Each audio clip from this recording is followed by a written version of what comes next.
All right, everybody, welcome to another episode of the Muff Punt Podcast. My name is Brandon, and tonight we're joined by the crew. We have Terry and Paul here for some more NFL Muff Punt Podcast action. How you guys doing this week? You guys, I know we've all had a long, very busy week, but you guys ready to chat some football? Yeah, it'll be a welcome distraction. How about you, Terry? Agreed. Yeah, it's been a long week, but looking forward to talking about the upcoming week. I need to let the last week go. The Bills cost me quite a bit of money on a parlay. I should have cashed out.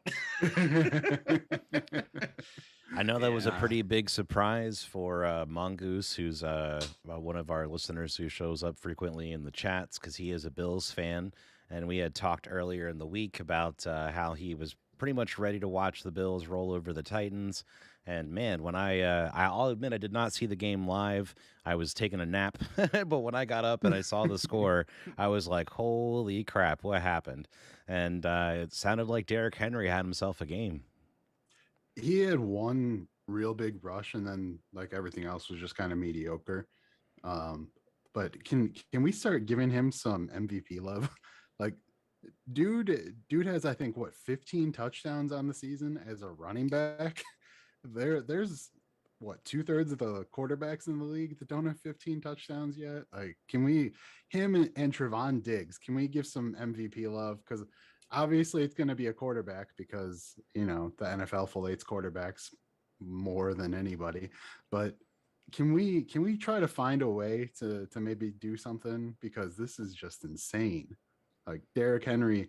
And I really pissed someone off in a Facebook group because someone was like, "Oh, Derrick Henry deserves MVP voting." And I was like, dude, Derrick Henry is overrated. He peaked in high school. He had 4,000 yards. He does nothing close to that anymore. And he thought I was serious, and it was amazing. He's like, that like they're different games, right? Like one's for adults. It's like, you are hilarious. I just find it crazy that, you know what the Titans are going to do. I mean, right now, like, AJ Brown and Julio are all banged up, so they don't really have much of a passing attack. So it's Derrick Henry is going to get the ball 25 times, and people are still not able to stop him. I mean, he's. Can you imagine what he could do with like a mediocre quarterback? Also, how much money do you think Ryan Tannehill owes Derrick Henry? like, come on, let's be real. We've talked about that before. Stop vulturing touchdowns at the goal line, I mean, come on, Tannehill, hand that ball off to Derrick. Let him have 4 touchdowns instead and help my fantasy team win, because nobody has you on as their quarterback anyway. Well, we got a little bit sidetracked from what the warm-up topic was going to be that I thought we were going to go with. What I thought we were going to go with is, apparently, from what I've heard, a little sidestep here from the NFL before we get in, is that Ben Simmons apparently got told to go home at practice, and apparently immediately left the building. It was literally, I think, what one practice in, was it? I'm not even sure, but they took I, forever to get him there, and then after he got there, they had a big argument and he left. And then immediately following that, he listed his home for sale.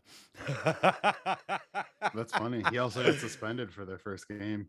And I heard that he was there in a t-shirt and sweatpants on his phone, and then they're trying to bring him in for a drill, and he's like, nah. Like, It he wasn't is gonna even a be shooting drill. It was a defensive drill. Like, you would think that if it was something other than shooting, he'd be like, "Oh shit, I'm all about that." No, he is. No, I respect what he's doing. He is there to collect his paycheck and nothing more. Did you see what And Shannon Sharp said? no, I didn't. Shannon Sharp but- was like, "I would come out in a jock strap and just my shoes on, and that's it." That's amazing. But no, Ben Simmons deserves a fresh start elsewhere. And I've decided that, like, present company excluded, but as a whole, the Philly fans don't deserve good teams. They're just no. So I hope that Simmons gets out of there, gets to go somewhere and finds something other than that, because the Sixers suck, the ownership sucks, your GM sucks, your process is complete bullshit. Didn't work at I'd all. never let the process finish, but go ahead. They literally got rid of the guy that started the process before the process even got going. Yeah, but anyway, what draft picks worked out? So none of them. Markelle Fultz is gone. Simmons is going to go. So you had like 6 top 3 or top 5 picks in a like 5 or 6 year period, and one of them worked out. But you can't blame an entire fan base because of a bunch of fucking knuckleheads that live in the tri-state area, because you're going to have that. In every way can I do that? You have that with almost every fan base that you have across the country, and you can argue that with almost every single New York team. That First, I disagree far with more. that. Go look at any Yankees Facebook page right now, and like, because like their tears are sustaining me in life at the moment, and like look at all the anger and vitriol and people's heads exploding because they just rehired their manager, and then come back and tell me that Eagles fans are bad people. Like, Eagles fans are bad people, but do you think all the Bills fans like sit there and jump through tables? No, it's like 40 people that are rotating that jump through people. But their entire stereotype is they all just jump off like campers and RVs. Do we have is there a GoFundMe for Bill's like tables injuries that we need to like start up for like insurance money from hospital bills? Like like mild burns and stuff. Aren't they lighting them on fire and going through them too? Oh Jesus. What is this, ECW? Dude, it's like ECW, bro.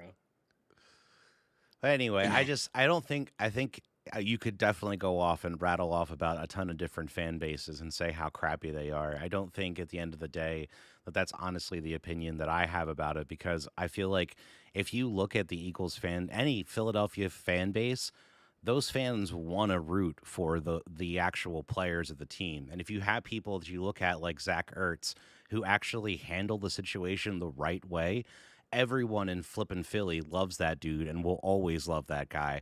They had articles and articles because this dude wore an Eagles bracelet at his first Cardinals practice, and how much they were just all over this dude. Like, there are people who handle the situation correctly and actually win over the fan base and like can see how much love and adoration that they can have here. And there are people who handle it like Ben Simmons, and that I don't feel sorry for in the least.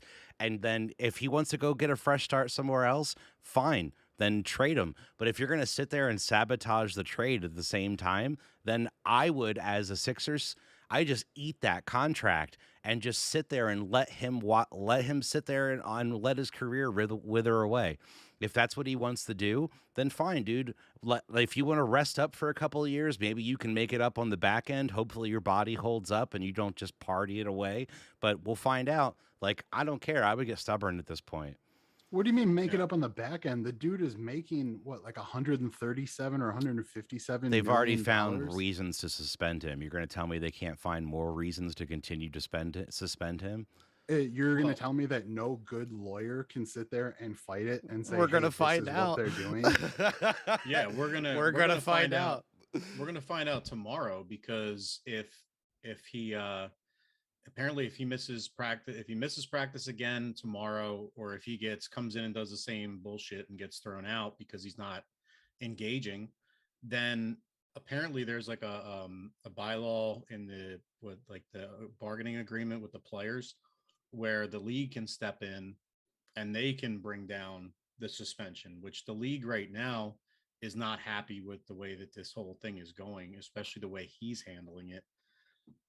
Listen, you can say that the Sixers fans are terrible, but listen, a lot of us, myself included, I defended this guy, said give him more time, let him work on his game, let him work on his shot.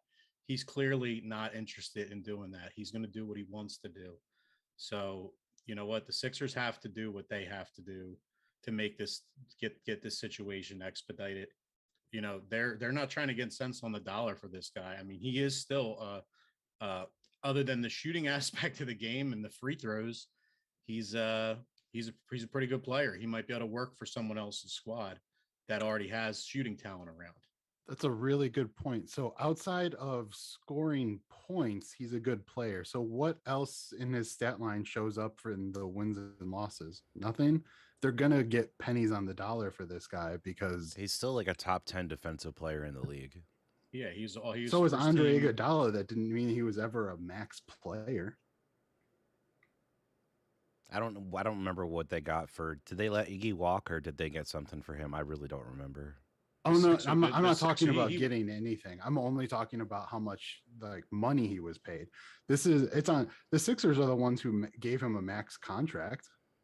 What was Iggy making at when he was with Golden State? Not max money. Not max, but I mean, like, I'm curious how much money he was making when he was there. Was it I don't over know. 10 mil? I'm sure it was over 10. I think it was like 17 to 20 somewhere in there. So, but I mean that's essentially what That's you still get. a decent chunk of change, man. I mean, I It's get not max, but it's a decent chunk of change. The Sixers gave him the contract because of the way that he seemed to be progressing, and they were getting him at a good value at the time. So, like, you know, how can you fault that? Then you're asking a guy, hey, listen, you're a professional NBA basketball player. You should probably work on your shooting. And what he takes that personally, like I'm gonna hold that against you because you're trying to coach me and help me learn how to shoot the basketball better. Get this guy's a joke, man.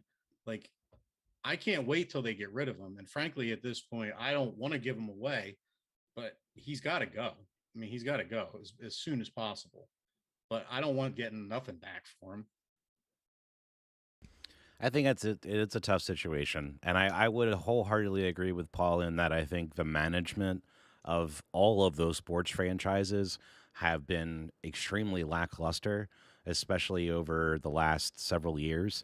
I think for us to find out how much like Jerry Jones, Jeffrey Lurie is was really surprising to me. How the fans overall react to that, I think, is up for debate, but.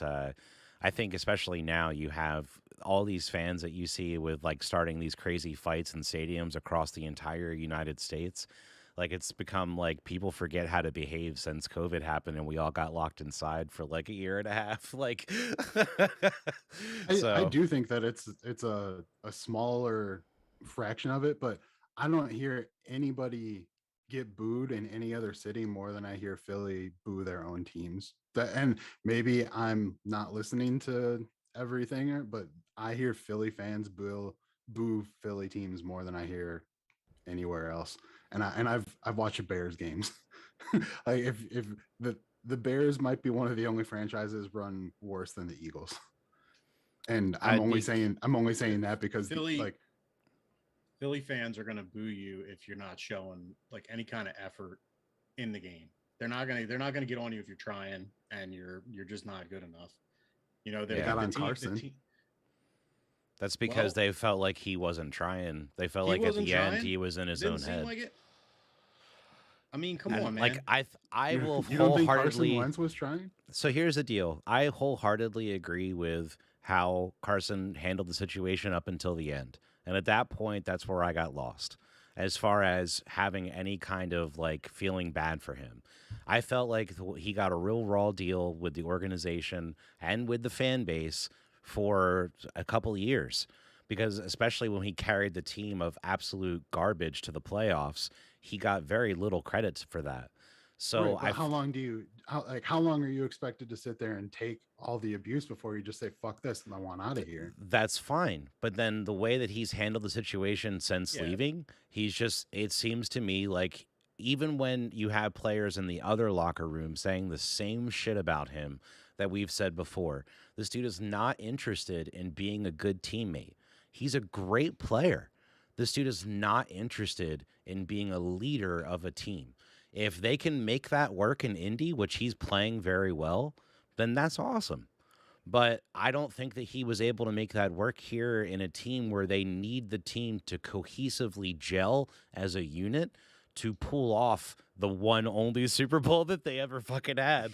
So they're hoping that they can ride that again. And if so, if that's the case, like I can understand them thinking that he's not a quarterback that's going to fit their personnel and be able to lead this team. Doesn't mean he's not talented, which I think a lot of people will say he sucks, which I think is fucking stupid. I don't think he sucks.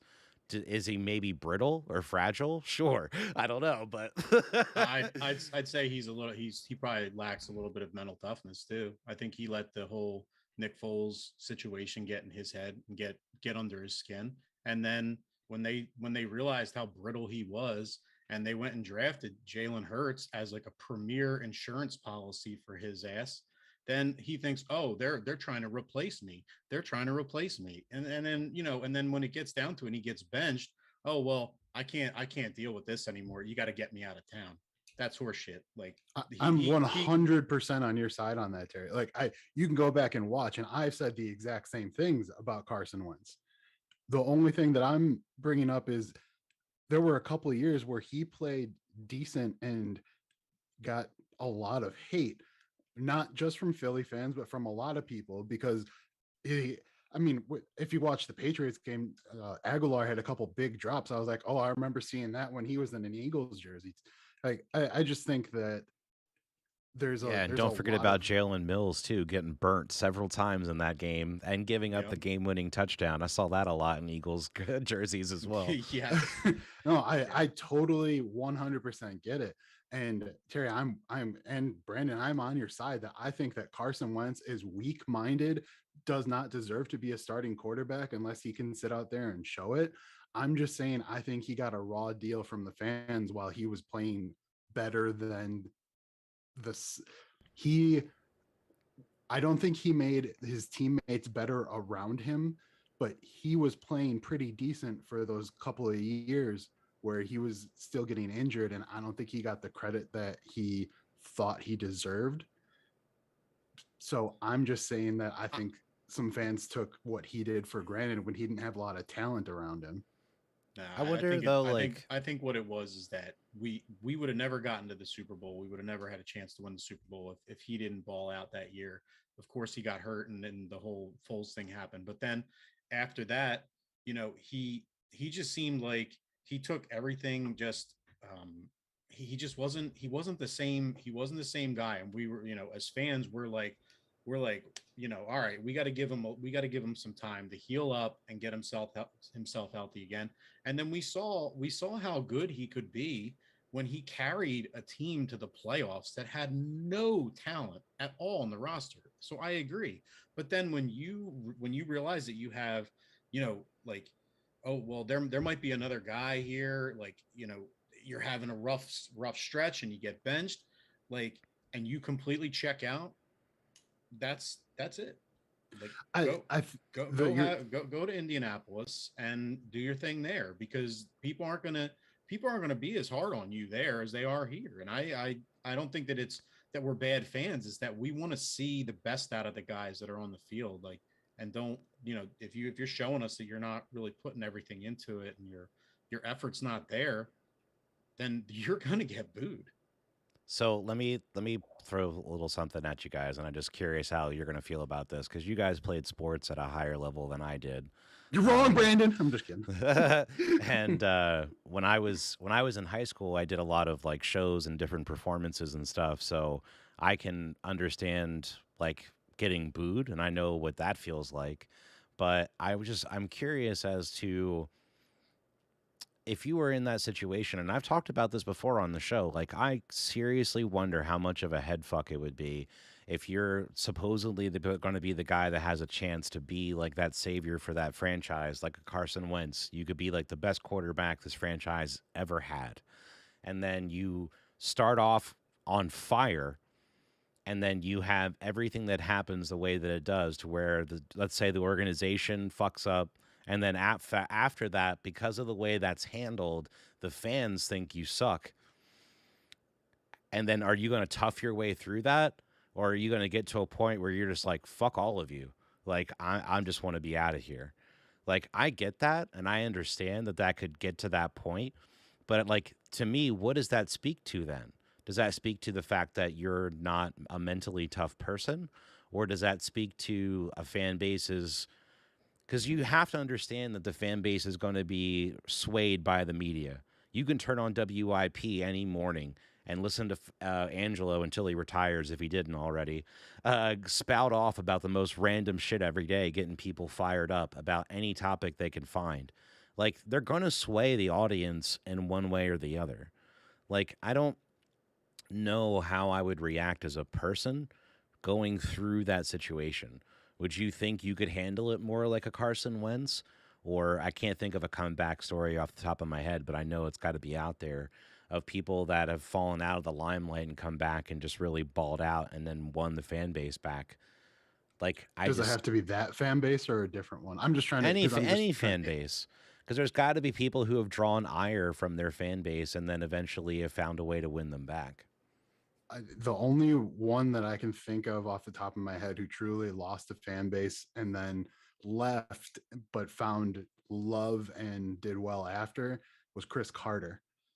And I'm not trying to pick out in I know he was an Eagle and that's where he had a falling out, but then he went to Minnesota and like he turned Yeah, it around and like he's he's even openly said that if he's that didn't openly said that happen, he screwed up. yeah, he And said that if that didn't so happen, he wouldn't have been the player he was.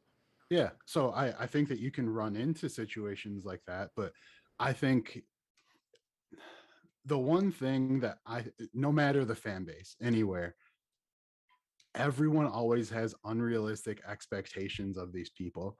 They're not superstars, they're not they're men and they're gonna screw up and no one ever really wants to watch that happen. So I think in a lot of fan bases, once you go down, it's time to move on.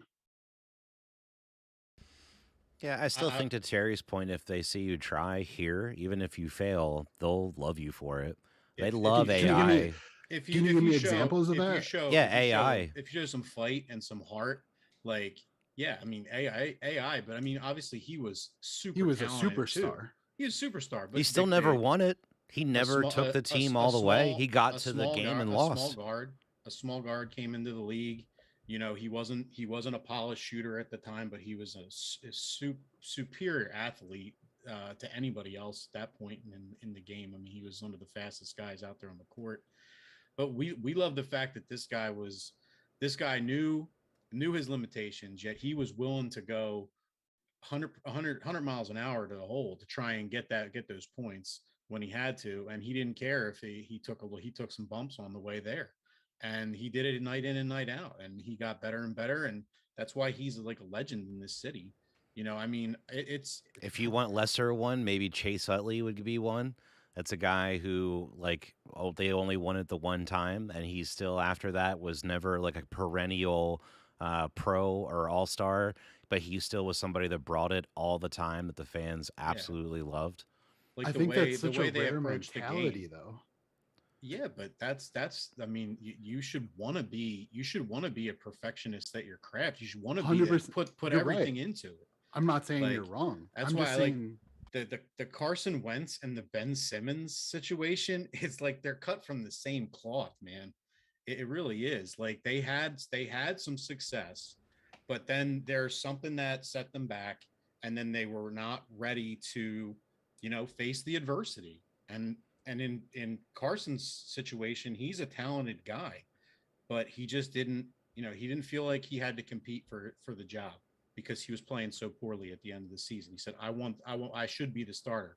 I've earned it. Well, you were playing pretty bad, albeit behind a bad offensive line and a tough situation. But and then this Simmons situation's the same thing. You're a great player, but you need to shoot the damn ball to make the team better to win. And you're not willing to do it, and you're never going to be willing to do it. So go somewhere else where people are going to be like okay with you not shooting or putting any part of that into your game. I think that this is part of a bigger conversation than if we're going to go into that. Do you think mental health has anything to come into it? Because I thought of it a little differently because I was thinking of like just millennials, but go ahead. I'm thinking about Dontrell Willis.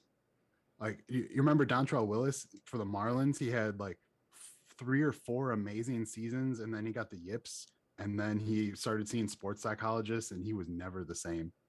Like, do you think that like maybe it is just a deterioration of mental health, and maybe that's something to speak to other parts of the country and people not wanting that to be part of the conversation? Or do you think that I guess, do you think that there's a chance that he needs help in another area like mental health, doesn't want to come out and say it because that's part of it, of your private life?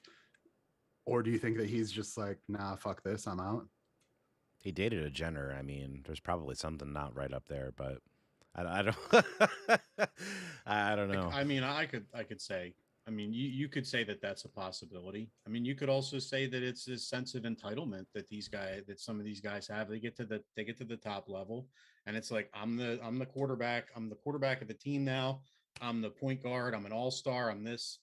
Um, I don't I'm I don't have to do any more now. Like it's mine. It's my job. Like you can't just take it from me. No, you I'm should have to only work for asking. that. I'm only asking because in my life, the only the in any sport, the only thing I can compare Ben Simmons not taking that dunk in the playoffs last year to is the year that the Bulls were 1 game away from the finals, and they drew up a play for Tony Kukoc, and Pippen wouldn't go out there. That is the only thing that I can compare it to. That comes to my mind. Like obviously I'm sure there's a bunch of other situations, but I think that there has to be something going on inside his head for him to be 6'10" or 7 foot, whatever he is, have the ball in his hands, be completely open, and not jump up. I just think that there's something more going on in his Well, head. he was so afraid that he was going to have to take foul shots, that he was willing to pass off the ball. And when he had a clear dunk on Trey Young, but he passed it off to a guy that was not, was away from the basket so that he didn't have to do it. I mean, he only took 4 shots in the entire all the what would they get to game 6? So all the fourth quarters of the whole series, he only shot the ball 4 times in the fourth quarter. It's ridiculous. And you're a professional basketball player. Like So I guess if you're I don't saying get it. I don't get it. if you're saying like okay, if that is what's there, and I don't think that there's not. I think there's an argument there for that. Do you play through that? Do you sit out and go see somebody until you're better? Like, do you, if you're a basketball player or a sports athlete, do you try to keep making your money as long as you can, knowing that you have this thing that's wrong with you? Like, does You're making so much money. Like nobody in the stands gives gives a shit if you miss a bunch of shots, as long as you become the possibility that you might pull up and shoot the ball, even if you're like a 20% shooter. the fact that they might have to adjust the defense because you may pull up a jumper every once in a while, that changes the whole dynamic of the team. Like it's I don't know. It's like there's no want to there to So me. Terry's That's answer what is I play see. through. Play Paul. through. Play through. I don't remember who it was, but a few years ago, someone got drafted in the first round and had really bad anxiety and couldn't fly. So I don't remember who it was or what team it was for, but do you remember how he got Didn't treated by wasn't everyone? didn't Rivers take a bus to all his games? I thought. No, I know you're talking about, Paul. It was in the NFL. That he was like I forget if he was, I think he was like a defensive player maybe. I just remember But he had such bad anxiety about flights that he couldn't do it. And everyone tore him to pieces because they're like, you're going to make this much money and you're not going to get on a plane. Maybe the answer isn't always money is everything. Like if you are going to sit there and destroy yourself inside your head while you're on the plane, and then that's going to affect every aspect of your life, maybe it's not just money. That's a fear. So you're saying that this guy has a fear of shooting the basketball. I'm saying that in a sport where the first thing you learn how to do is shoot a basketball. That's I'm saying, what I don't yes, understand. I'm 100% saying that I think he got the yips.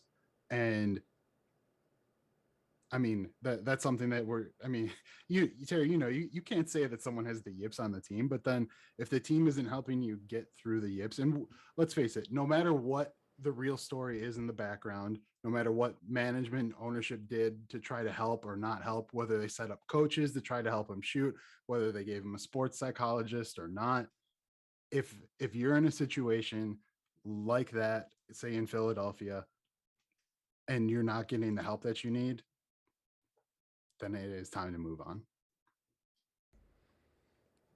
I guess I could understand that. Now, if you had started the show like that, instead of saying that Philadelphia sports fans are all whatever, then I feel like we wouldn't have taken half an hour to get here. Yeah, you had to come at our throats, so we had to bring it back the way we. I have had look, like this month has been one of the worst months of my life, so I needed you guys to feel a little bit of what I'm feeling inside. Well, we're all there as well. Dude, the fact that the Eagles are getting smoked every week isn't enough to you? Like, no, come on, man. No. And I opened it up and I did say that I don't think that this is how you guys are, but I do think, and I honestly, if I'm missing it or whatever, I honestly don't think I ever hear any team get booed more often at home than a Philly team. I think if you're purely going off of boos, I think that that's an unfair thing. But I think if you went off of like actual like fights in the stands, people getting injured, people getting arrested, doing stupid stuff, dude, all that kind of stuff. Why are you talking about the Bills fans? That ain't cool. We're not talking about the Bills. I'm just saying, like, if you're, I think if you actually added in more facts and logic to it, other than one single solitary fact of booing, which I would wholeheartedly say happens, because if I don't go to a Flyers game and hear an asshole chant, my heart's not happy. Like it's something that's absolutely going to happen if you're going by only that one thing. How else can you sit there and measure how much a team is way more than just who's gonna boo? Yeah. What's more audible than sitting there and telling your team you hate them than booing them? We're booing them because we don't like what they're doing on the field. Who is the fan base that literally spit on Trae Young? Yeah, that was the Knicks. Yeah. So, like, you can boo at me all day long. You're going to throw bodily fluids on me? I got a problem. And that had nothing to do with Philadelphia.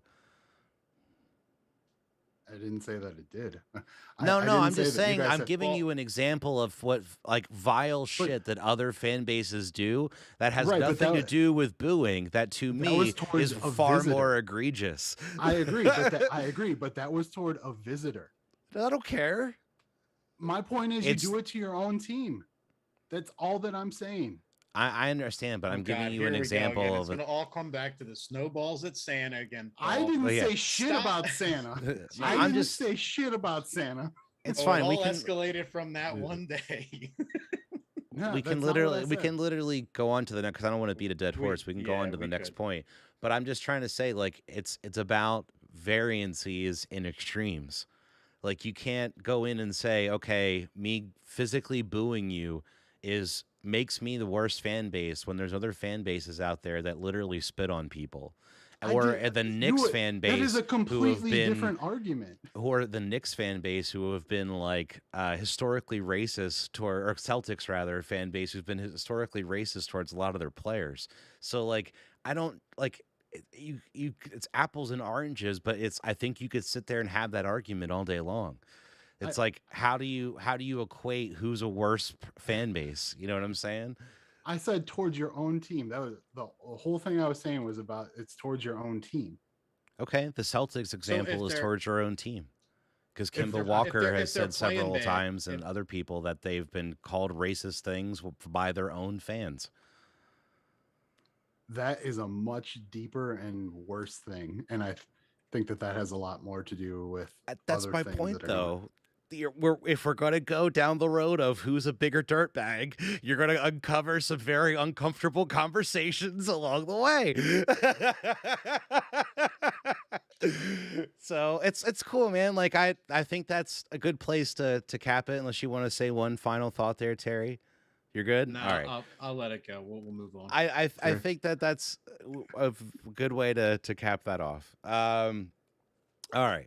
So we mentioned about the Eagles and the Bucks a little bit. We were going to talk just very briefly about the Eagles getting blown out. I literally didn't expect very much at all out of the game whatsoever, other than the Eagles literally only ran the ball one time in the first half of the game.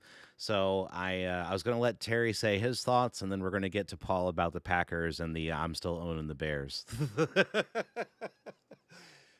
Yeah, I mean, listen, the Eagles are a work in progress. They've had a pretty rough early schedule, playing a lot of really good teams, especially in this new mode. I'm with you, Brandon. I wasn't expecting much. I was a little surprised that they kind of hung around in the game. I think they showed, like you said last week, they showed some fight in the game. But there's a lot of things that need to happen. As you know, Sirianni needs to completely rethink his offense, because when you have Miles Sanders, who's like averaging like 8 yards a carry, and you're giving him one carry in the first half, and then I think this first time he touched the ball in the second half, he broke one for 23 and ended up with a 6.2 average for the game. Like, you need to get this guy involved. They need to stop with this gadget passing game. But they just can never get anything going, any rhythm on offense, and it's because you're throwing these like kind of high school plays out there, like bubble screens and rocket screens. That stuff's all good, but you can't run it every time. Like, teams know it's coming. You gotta throw some new wrinkles in there. And they're not really running an offense that's kind of going to help Hurts along the way, and not taking any pressure off them with the run game. So Defensively, I think that they're doing, they're up and down, but they're still giving up a lot of rushing yards. They have their linebackers stink, so they've got a long way to go. But I'm not getting my hopes up any week at this point now. Is something Sirianni you gonna and be there next year? yeah, I think they already Yeah. said that he's going to be. But so Paul, a quick question, and Terry can speak to this too.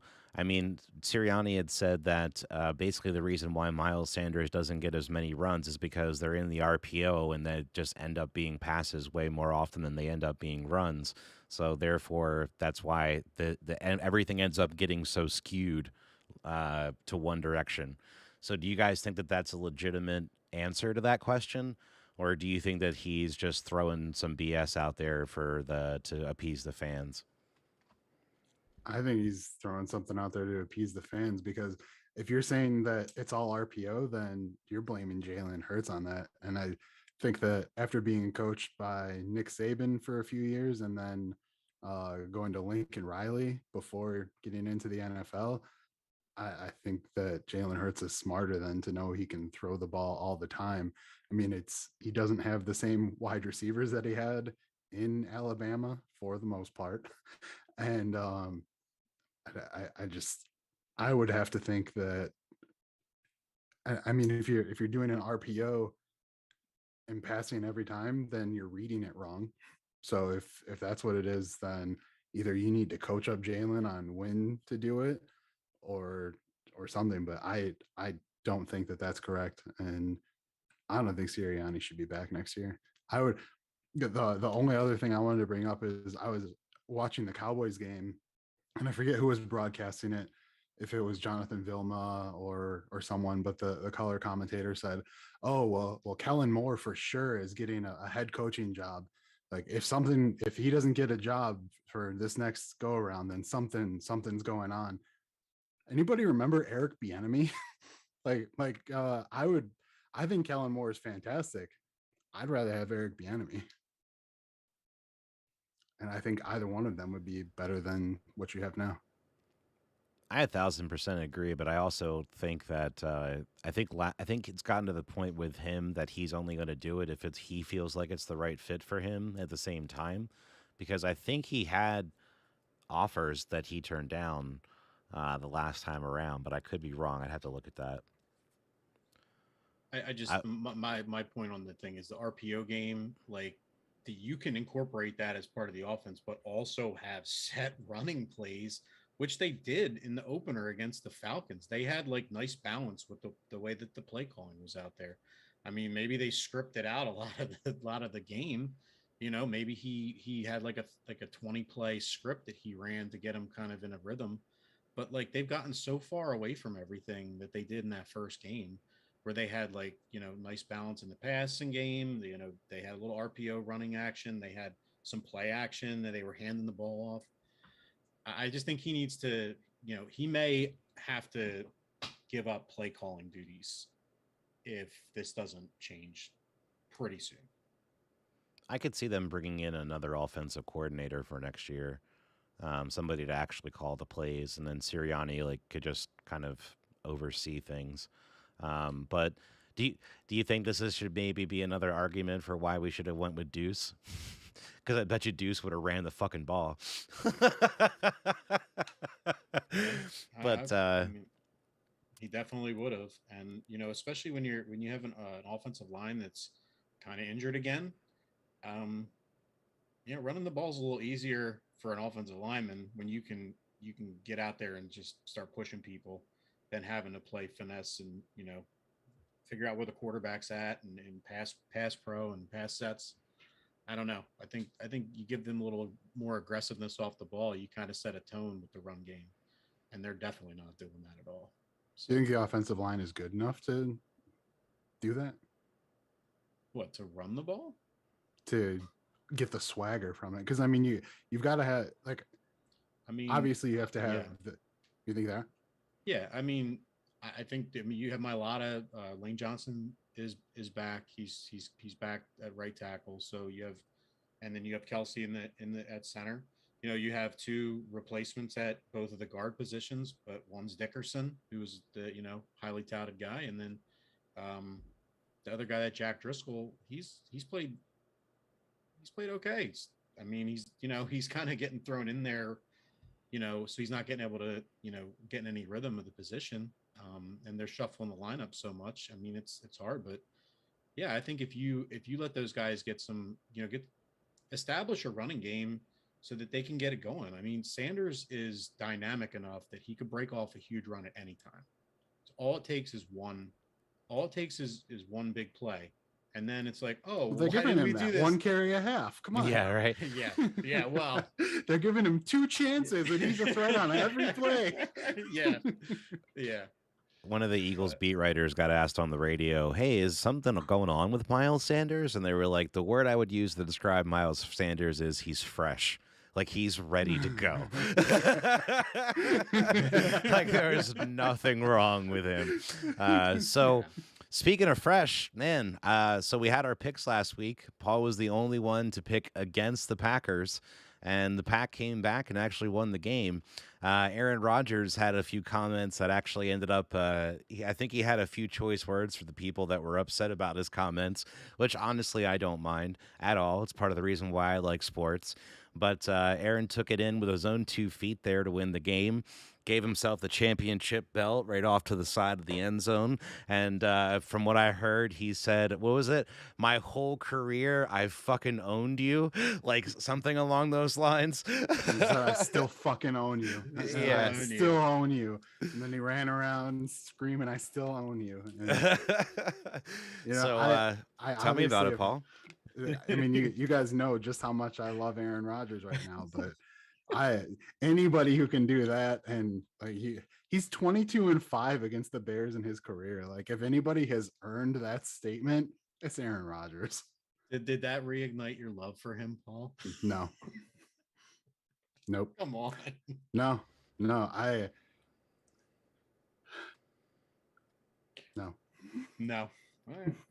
I don't want someone who's that big of a diva. I have no desire for that. Like the way how I think that I'm a lot like the way that you guys are, where as like Philly fans, you want someone who's going to sit there and is going to try and do that. Like, I don't want someone who's going to sit there and bitch about everything. Like you're all right. So I just think he bitches too much. Since we've gone over that part before, just curious, is the Packers defense this year any different that you feel like they wouldn't let them down in the playoffs? Because I think it's pretty clear you guys are sitting at 5-1. You're probably going to make it to the playoffs. So do you think it's going to be any different other than Rodgers with the way this team is constructed? So there's a couple of differences. Like we just picked up another who was it, Whitney Merciless or something? Merciless, I think. Yeah, you guys Merciless just signed him today. Just signed him. We just got Smith a couple weeks ago. He hasn't done a ton. Zadarius Smith is still injured. Preston Smith is looking a little bit better, but the Packers secondary has always been what lets them down, and why I don't get why Aaron Rodgers bitches about them trying to take defensive backs with high picks, because you guys need to stop it. But Jair Alexander's on injured reserve. Kevin King has been in and out all season. And I mean, you guys know how much I love me some Kevin King. But when your top 2 cornerbacks are out, you're going to give up big plays. I'm really surprised. I don't like that that the NFL or whoever decides that it ranks defenses by yards allowed, because I think there are bigger indicators. They haven't stopped. I don't know if this changed during the Bears game, but up until the first time the Bears were in the red zone, every time a team had gotten in the red zone this year, they scored a touchdown. So I don't think it's going to be any different. I think you've got Aaron Rodgers making plays on offense. Aaron Jones hasn't been doing anything all that dynamic this year yet. Randall Cobb has had a nice resurgence the last few weeks, which is crazy because, I mean, when he left Green Bay and went to Dallas and then Texas, I never heard his name aside from looking at him in street clothes. So that's been interesting. But Darnell Savage, I think, went down with an injury. So I think out of the top 5 defensive backs that start for the Packers, if you throw in the nickel back, the only one playing is Adrian Amos right now. So unless they can get healthy, or unless these young kids step up, and that Aaron Rodgers is going to have to score a lot of points, and it's going to look much the same as it has the last few years. There's a lot of season left. Do you think there's time for them to get healthy? Oh yeah, I mean, it just depends, because I mean, from what I heard, they're hoping that Jair Alexander doesn't have to have surgery, because if he does, that'll end his season. But when he's healthy, I think he's a top 7 cornerback in the league. So if you've got that, and then I like this rookie that they've got who's been playing on the left side while he's been out and was playing for Kevin King. I can't remember his name off the top of my head, but he's looked good. Uh, I definitely think that they have the talent there. A lot of it's just, I mean, we can sit there and talk about most Super Bowl teams. A lot of the time, it's just the team that stays healthier and can make that push at the right time. So if they're injured early and they can heal up during the season, then they're good. I mean, same with the Bucks. The Bucks secondary is decimated right now. So if they can come back, then yeah, there's time. But it's all gonna depend on who gets healthy and who doesn't. All right, last topic before we get our go around for the picks because we went super long on our warm up. Because I kind of wanted to touch on the Browns a little bit as well, so maybe we'll try to do super quick on both of these. So really quick, Paul wanted to mention about the Browns, and so I wanted to mention. So who do you guys think is going to be the more of the talent in the AFC, the Ravens or the Bills? Because to me, it seems like if the playoffs happened right now, those to me are the two favorites on the AFC. I gotta go with the Bills. I love they lost the game, but I love that they went for it because you're 2.5 yards away from winning the game, or you're a coin flip away from maybe not getting the ball in overtime. So it was bad luck, and Josh Allen didn't get his feet planted and ended up losing footing on both levels. But I think the Bills, just because of that defense, the way that defense is played, I think that really sets them apart. Yeah, I'd agree. I'd agree with that too. Uh, they look like a very complete team right now, and maybe one of the, you know, I mean, some games you'll get a game where a team looks like they're complete, but they do look like it every week pretty much. So I'd say the Bills for sure. I'd say in Baltimore, Kansas City, and the Chargers are going to be in that mix. It's going to be an interesting Tennessee. playoff, but yeah, well, I think Tennessee's going to get in there because I think they're going to easily walk away with that division. What I are you think the talking Colt, about? I think the Colt, They got the Colts. the Yeah, Colts are I'm already messing with already you. 2 games behind. But what about the So, Texans? They got David Mills in there. but yeah, I mean, I don't know. We'll see. Maybe Derrick Henry can just run his way to the Super Bowl. We'll find out. And But then no, Tannehill's going to win the Super Bowl MVP. yeah, I'd agree with Brandon though. I think Buffalo and Baltimore, they just look so explosive all over the field. I think Baltimore's defense has looked a little suspect at times, but like you saw how when Lamar goes when he goes off, I mean they were just moving downfield in like 3 plays and scoring. Like it was just like these huge chunk plays every time, whether it was him hitting a long pass or running, running for 20, 30 yards. Um, that And would they shut be down that. Justin Herbert, which, I mean, Yeah, that didn't look possible. this past week that was a shocker to me. I couldn't believe it. They didn't even score a touchdown. I mean, it was what was it 29-6 was the final score, something like that. I don't remember the But final, but that We was had that was surprising. a yeah, Jason very Thomas surprising in our outcome. chat that said the Raiders are going to win the division now. Now that Gruden's Please. gone, the Raiders are going to take it. But hey, what Please. did I told you guys last week? I said if the Raiders come out in this and actually end up winning that game, I'm going to be so happy. And let me tell you, that was an interesting thing to watch. Were you guys surprised to see the Raiders show out this last week? I think Derek, can you imagine? There's no one happier than Derek Carr that John Gruden's gone. Like, he now has job security, I think. And I think that, I mean, as we were talking about a little bit with Carson Wentz, a lot of quarterbacks are kind of weak minded. So I think that when you get that job security, that, I mean, he just kind of showed out. So they look good. Well, hey, Jason, thank you for stopping by and putting the message there in chat. We do appreciate it. And if you decide to subscribe to the channel, we're looking for our 100th subscribers. So it could be you. Just got to click that button. So, all right, let's get on to our NFL Week 7 picks, and let's see where everything lies. How did we do last week, Terry? I know it all came down to 2 games. Yeah. So, well, Brandon takes the week, goes 11-3. Wow. Uh, Woo! Paul and I both tied at 10-4. That's not bad. The difference in I mean, we all missed on the Chargers. We all took the Broncos. So we all were thinking that Vegas was going to get flattened, and obviously Denver came out and got beat the hell up. And then the Buffalo loss on Monday night. You know, that was a tough one. But the one that was the difference was the Miami and Jacksonville. You guys both took Jacksonville. I took Miami, and then Paul, you took Chicago, and obviously you know how that worked out. So, oh darn, I got it. Yeah. But a pretty good week. I mean, we're all picking at a pretty high rate. I mean, even going back the last couple, we haven't had a week less than 10 for anybody. Wow. So I mean, we're hot right now.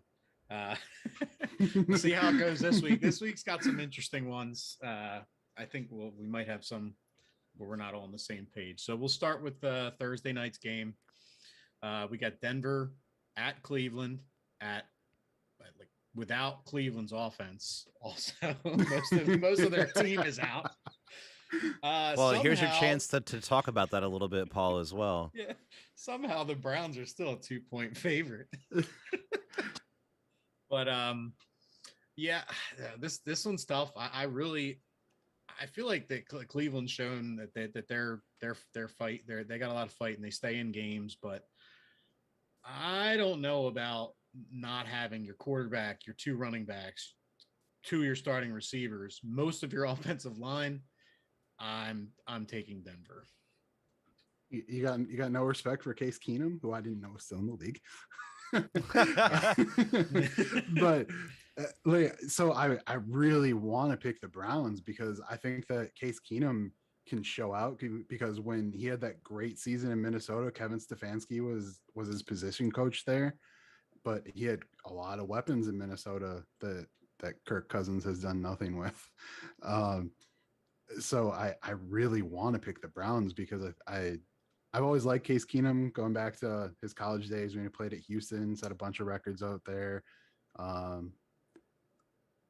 I think the Broncos are going to come and just overwhelm the Browns because no Kareem Hunt, like you said, no Nick Chubb, no Jarvis Landry. So is Odell Beckham playing? Like Odell is a game time decision as of right now. I think in order for them to win, he has to have like 150 yards receiving and like 2 touchdowns. So they might not have Njoku, and I think they're missing both of their offensive tackles. Oh, like that.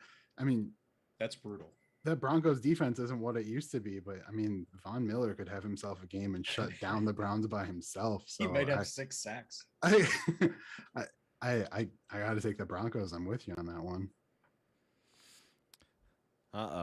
So I think for me, what I'm going to do in this one is I'll ride the same. I'll take the Broncos in this one, but you guys almost talked me into taking the Browns. I was thinking about it. It would be fun to see them actually make a game of it, but man, that's a tough hill to climb right there. Go ahead and start the next one. I got to catch up on chat here. Sure. Next one up, we got Cincinnati at Baltimore. Baltimore is a 6.5 point favorite.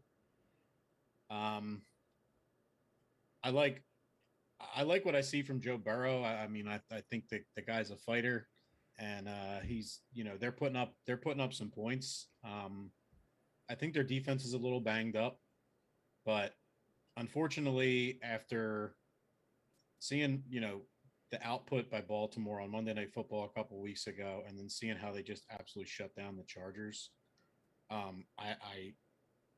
think Burrow's going to get beat up a little bit this week. So I'm going with the Ravens on this one. Yeah, the Bengals are surprising at that record. I mean, especially with no offensive line to speak of, and Jamar Chase has looked fantastic, which sucks. But I think the Ravens are riding high off that Chargers win, so I'm going to roll with the Ravens as well. Yeah, man. I absolutely was very surprised by the Ravens this last week, and they've really have been starting to come hot and turn on it on. So I'll roll Ravens this week. All right, next up we have Carolina at the New York Football Giants.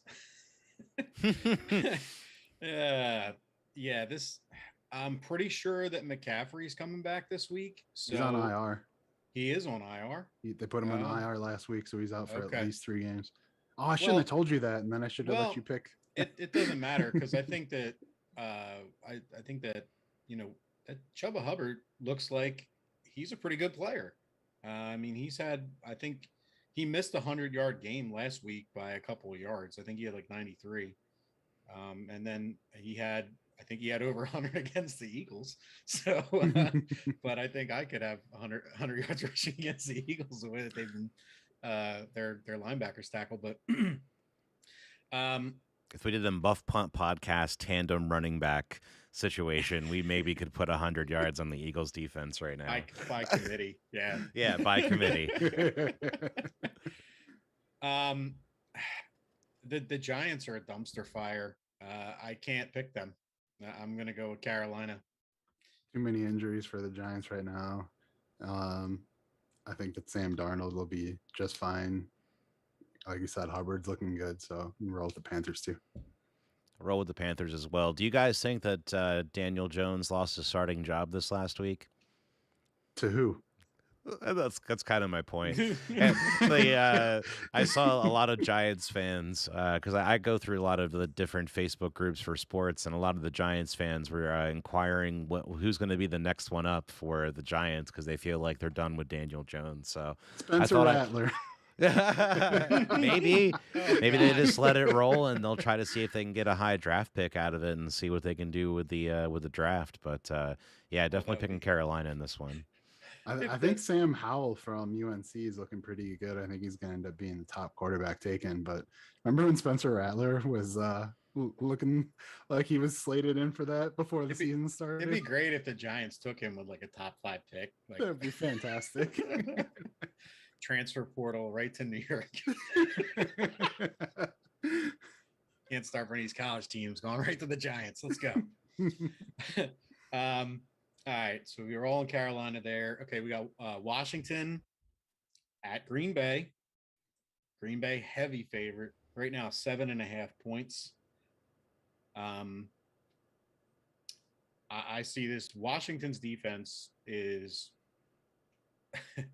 they aren't who we thought they were. They suck. And the Packers are obviously going to be able to score a lot on them. So I don't think Washington has enough on offense, even with a banged up Packers defense, to put enough points on the board to win this game. So I'm going with Green Bay. Yeah, I'm going to do the same. I just hope the Packers don't look ahead to the Cardinals and kind of skip this game over because that is something that we've seen in the past. But Washington is not good. So going with Green Bay. Green Bay for me as well. Across the board. All right, next up, pretty good game here. Kansas City at Tennessee. Oh man. Kansas City is a 5.5 point road favorite. This one's an interesting one. I mean, Tennessee's coming off a big win on Monday night. They always give Kansas City trouble, and Kansas City can't stop anybody on defense. So I think they could hand it off 60 times to Derrick Henry, and they might better never stop him. So I'm going to go with Tennessee in this one. Damn it. I wanted to be the only one. No, we're all taking Tennessee. Are you kidding me? Damn. The Chiefs look terrible. They just got back to 500. You got Derrick Henry and Julio and AJ played last week. Like if either one of them gets covered by Sorensen on the Chiefs, like that's a touchdown pass right there. Like, you might be able to put your backup left tackle in and score a touchdown on a long pass against Sorensen. So no, I'm going with the Tennessee Titans too. Damn. I did not expect us to go across the board for Tennessee. All right. Well, I I think thought I that was just going to goes be to all show. ballsy on that one. It just We it just all goes to thought show that. how poor the Chiefs defense is right now, and they're not It's adjusting at pretty all. bad. And their offensive line hasn't looked great either. I mean, is there anything that they can do to fit at least maybe like a patch to this defense, like trade for somebody that can take Sorensen off the field? I mean, is there anybody available out there that they could get? I mean, feel like they went and signed Josh Gordon, but they needed help on the other side of the ball. How Well, funny I would it mean, be if they were like, they actually offered a 3rd-round pick for like Stephon Gilmore, and then the Patriots are like, no, fuck that shit, we're not trading him to you. Belichick's like, screw you, and hangs up. Yeah. Like, I'm not giving you him. You're crazy. I'm sending him to somebody I could care less about. Doesn't even know how to Yeah. use him. Yeah, send him to Carolina for a 6th-rounder. in next year's draft. Yeah. All right. We got next up Atlanta at Miami. Awful football game. I after seeing how bad the Dolphins are last week. Yeah, they're atrocious, and there's rumblings right now that Big rumblings that the Deshaun move is imminent to Miami. So here's the other part of that. They're not considering Tua a viable starter. They're only like Houston, from the rumors, is saying that we don't want Tua as part of the package anymore. That's how far that has fallen. That's crazy. Well, I'm going with Atlanta in this one because the Dolphins stink. Yeah, we found that out when they lost to the Jags. So can we stop all picking the same? Like, this is no fun. But I'm rolling with the Falcons. Every time I think that I'm gonna be different when I'm going into it, then you guys go ahead and then pick the team that I'm gonna pick anyway. So I was gonna pick the Falcons right off the jump. Or as much trash that Paul's talked about Matt Ryan, I thought just on principle alone he was gonna go on the Dolphins, but we'll see. I can't do that in good faith with the Dolphins. Come on. I don't know. We'll see. Yeah, they're pretty bad, so it's hard to pick them. That's why I picked them last week, and they bit me, so I'm never picking them again. Man, it sounds like me and the Seahawks. Jason Thomas in chat said he'd really love to see Henry smash the Chiefs. That would be interesting to see. I want to see him continue his crazy season, and I want to see him do a back-to-back because his last like 3 or 4 games have been absolutely insane. I want to see him get 200 yards because he's one 200-yard game away from the NFL record, and he's gotten close a couple of times, but he hasn't hit it yet. So I'm playing the Chiefs. That's a good way to get there. Yeah, he might get there this week for sure. And I put a lot of fantasy stock in Derrick Henry, even though I got a lot of flack from a bunch of people out there. I said that he would have to buck the trend of being the only person, and I mean, so far, so good. One of my friends said that if you gave Derrick Henry 6 months, he has zero doubt that he could become the heavyweight champion of the world in boxing, in UFC, become Batman, or like one other thing. And I was like, there's no way he could become Batman. Like he can't become a billionaire or white in 6 months. Sure, he'd have a hell of a utility belt though. Next. Oh, go ahead. I saw something on today. It was like, who, if you could get any one person to guard Derrick Henry, who would you get? And the consensus pick in the chat that I was in said Vince Wilfork. But a lot of people were saying they didn't think he would be speedy enough. But just one-on-one, somebody that Henry couldn't like truck out of the way and like get away from him. LT. Ray Lewis. Yeah. I think he would run Ray Lewis over.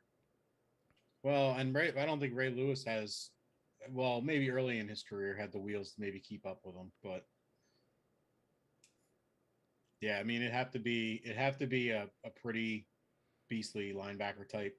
What about like Palomalu, since he just got his jacket? What do you think? Palomalu, Derrick Henry would put Troy Polamalu in the ground. He would plant him. He would walk over him, and then because he seemed like a nice guy, he would come back and water the grass every once in a while to make sure he was okay. But with Head no, and Troy. Shoulders. I mean, you'd have to maybe go. You have to go back, maybe like Ronnie Lott. Ronnie Lott would. I don't think so. He's too small. The only other one I could like, aside from LT, the only other one I could think of would be Mike Singletary. Do you think any actual like Butkus. All right, we give it enough. It's interesting though. Well, I know we don't even really have to spend any time on this. Jets at the Patriots. Patriots are 7-point. Obviously, there's no reason to pick the Jets here.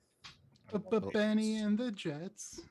The Pats have already penciled you guys in for New England, so you don't even have to officially. New England needs a bounce back win, though. Did you think you'd be saying that at this point in the year? I mean, they've been having themselves a pretty rough season. Mac Jones, I know from a couple of our listeners have said that they think that he sucks, is the words that they used, and I'm still not ready to go there yet. But I know that a lot of people have felt that he's a little bit subpar. But I think it was Shannon that brought up. If you look at his statistics from when he's in the gun versus when he's under center, like he is far better in shotgun than he is when he's under center. So maybe Belichick, I'm sure, will know how to plan that out and maybe find a way around it. But what did you guys think? I think Mac Jones is doing great. That most of the games they're losing are one possession games, which is, I mean, that's very that's always been the trend when you have a young team or a young quarterback is you don't know how to win games yet. So I just think Mac Jones isn't there, but I think he can get there. Like I think his completion percentage is like 73 right now as a rookie. So yeah, I think the same thing. He's going to be fine. I mean, they're in every game pretty much. I mean, you know, they seem to play down to the competition too because they struggled with Houston, but they're still competitive in every game. Like I thought that game on Sunday was going to be an absolute blowout. I didn't think that they were gonna even stay with the Cowboys, but I was surprised. It ended up being a really good game, a crazy ending too. But yeah, I will say he's gonna be fine. Do you guys know that's the first time they've ever beat Bill Belichick? Like ever? Yeah. Yep. Like ever.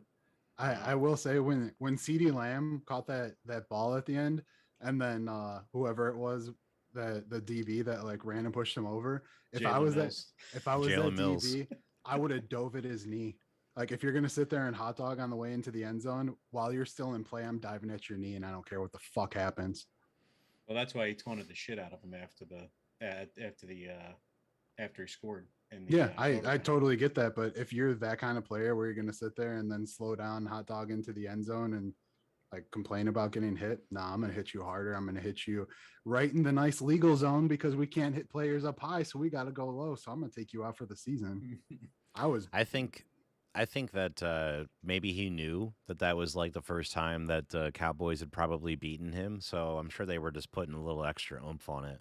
Because that's that he was just giving Skip a little extra gas.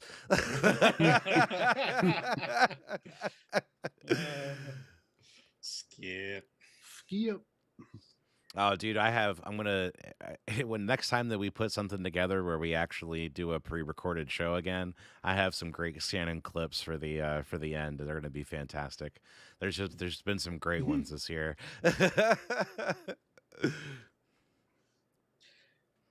All right, we got next up another again layup game. Detroit traveling to Los Angeles to play the Rams. 14.5-point favorites. So the Rams, I feel bad for Dan Campbell, but Goff's returning back to LA. It's going to be an ugly day for them.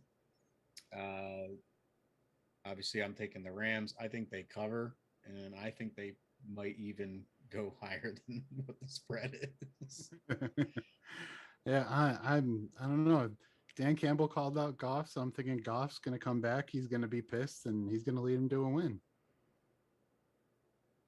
I'm not serious. Of course, I'm taking the Rams. It's another one where I penciled you guys in for the answer before you even spoke. I'm going to take the Rams, but my heart's going to take a Gatorade bath for Dan Campbell, and hopefully they can help him quench his tears after last week. And how sweet that would be, though, if they somehow figured out a way to pull it out and that be the game that they get their victory on. But I do not see that happening. Yeah, Goff is going to finally get to feel what it's like to have the wrath of Aaron Donald on him, though. Oh, it's going to be ugly. How do you think that were you guys surprised to see Dan Campbell call out Jared Goff like that? There was, you know how people pause for effect? There was an epic pause before Dan Campbell called out Jared Goff. It was like he literally, yeah, dude, they asked him the question, like, what do you think needs to happen to turn it around? He literally stopped, turned, stared at the floor for like almost a 5 count, and then came back up and was like, Jared Goff's got to play better. Like, he was thinking to himself, do I say this? Do I not say this? Like, there was some thoughts going through his mind before he said the words that Jared Goff's got to play better. So I'm curious if he was questioning as a coach if it was a smart move to make, if he felt like it would really motivate him to play better. But when you go back and you watch it, it looked like there was some definite machinations going on in his head there. I think that he had to say that because, I mean, outside of what, I mean, they've got an injury-prone running back. They don't have much outside of TJ Hawkinson maybe as an offensive weapon. I mean, the team just isn't constructed to win right now. So I feel bad for Dan Campbell because like I love coaches who get fiery and fired up, and I like that he got emotional after that they lost, because most of them I don't think care a lot of the time. So you can see he cares, and like that's I don't know about you, Terry, but like if I can see a coach cares that much, that is a coach that I will go to war for. Like I don't care if I'm hurt or injured or anything, I will do whatever it takes to try to do that. And I don't think there's a lot of coaches like that right now. I think. So I really hope that they get a win. I would love it if it was this week because they're such underdogs, but I don't think it's gonna be. Yeah, it's probably gonna end up being an ugly game, but you never know. Crazier things have happened, but I don't think this week. I would say that's a lock for that game. Next one up. This one I don't. I'm gonna hate myself for probably picking this way, but we have the Eagles traveling to Las Vegas, play the Raiders. Raiders 3-point favorites.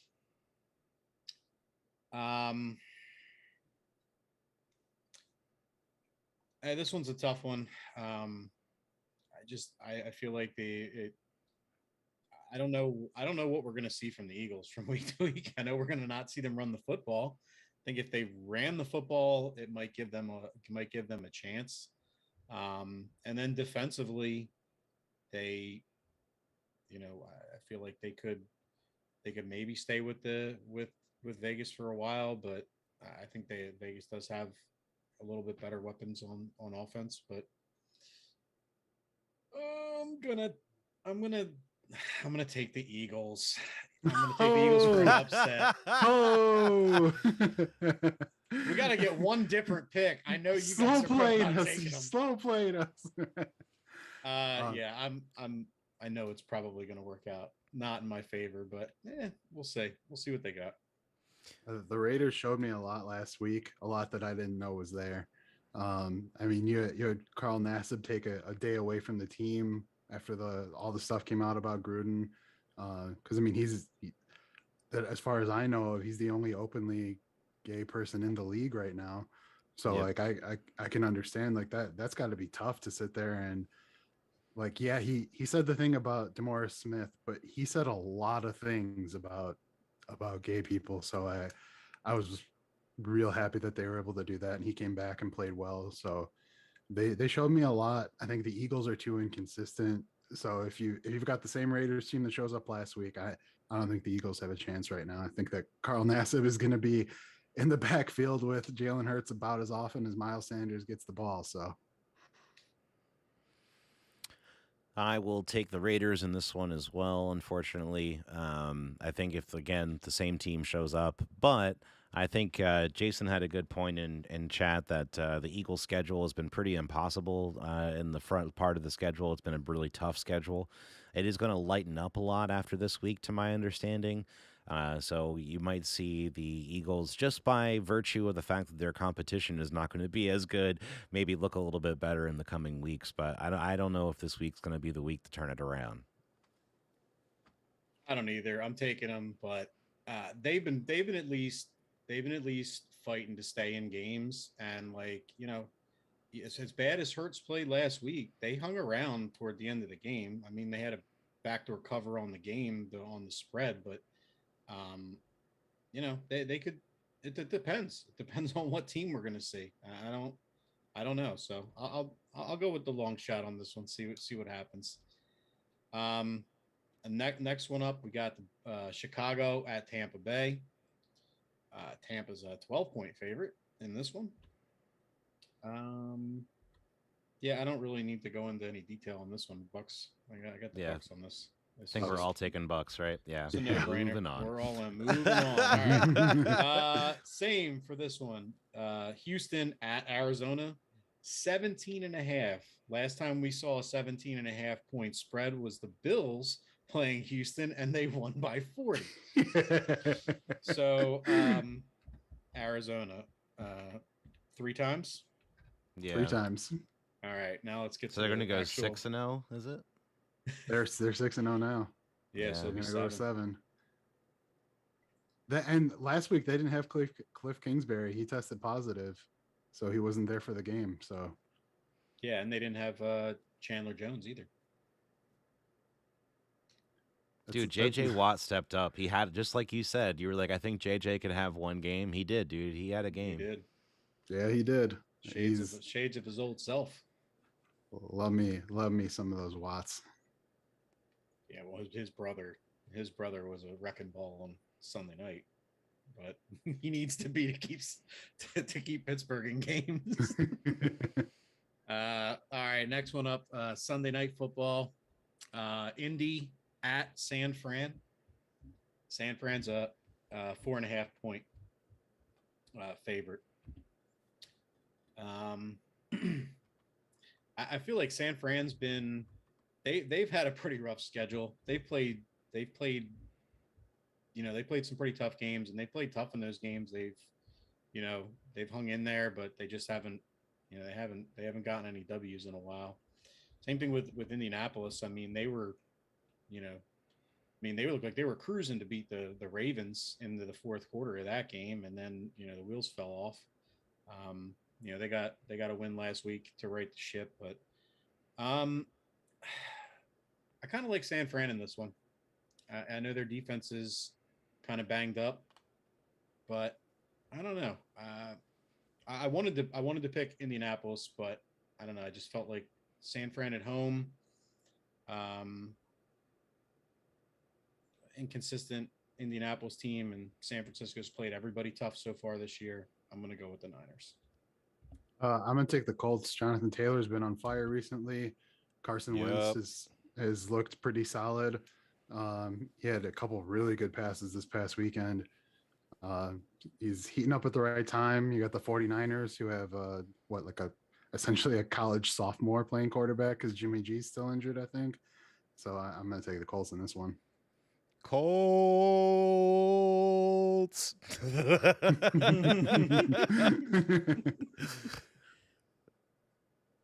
All right, last one. Monday Night Football.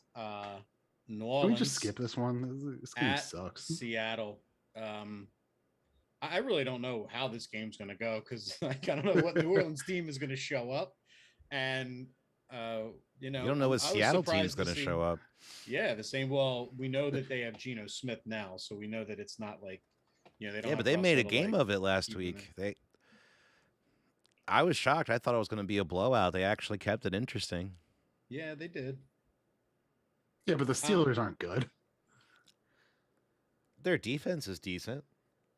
Is it? or is it or is it just TJ and like a cast of people? Yeah. Well, what's his name? Hayward. Hayward's a beast too. But I feel like the Steelers are kind of like the show. There's Terry and the rest of us, and then there's TJ Watt and the rest of them. Like we're set up the same way.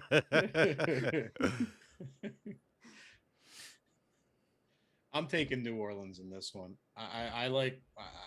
I mean, they've showed in some games they look like they have some ability, and their defense is pretty good. I know Seattle's always tough at home, but it's still Geno Smith, and they couldn't push the ball downfield last week, so I don't think they're going to be able to do it again this week. You guys think that maybe they could they could sneak Taysom across the line and have him put on a Seattle uniform and see if they could do his best Russell Wilson impression? Is he playing or is he injured or what? Because I know he got carted off. Taysom? I don't remember. Taysom. I don't remember if it was last week or the week before, but he got carted off with a concussion. Like it was a bad one. Oh wow, no, I missed that one. Sorry, I just for purely joke purposes, I thought of that off the top of my head, but no, I didn't see. I didn't catch that. No, if he puts on a Seahawks uniform, it's because he's still concussed and he doesn't know what side he's supposed to be on. So. What was that old commercial where that guy's like, "Dude, you ready to go back in?" And he was like, "Do you want to ride with Batman?" Did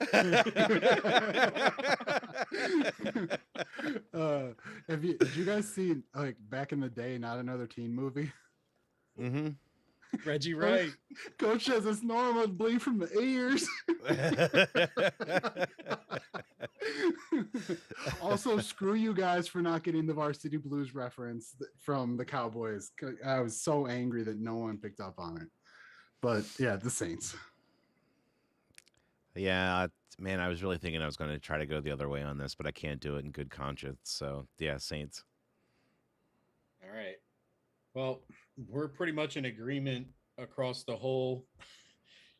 No, Brandon and I are in agreement. You got two different ones. I took two different ones because we can't all be the damn same on this. So I'll probably end up with the two losses if you guys go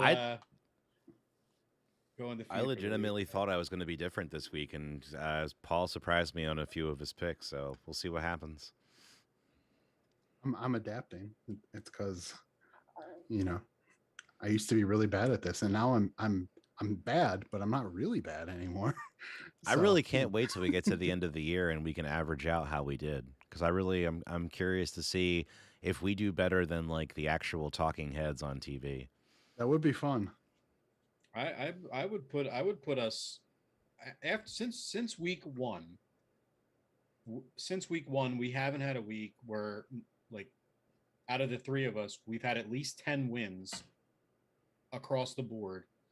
Week 2, week 3, week 4, we didn't officially make the picks in week 5, and then last week again. So we've 5 weeks.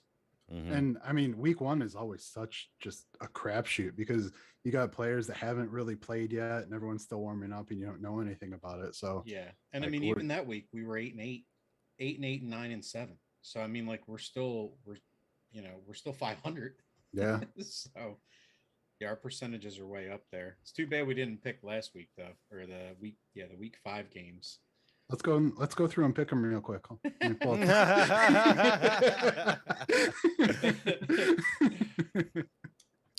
All right, guys. Well, any final thoughts here before we wrap her up? Don't hate me for not liking Eagles or Philly fans.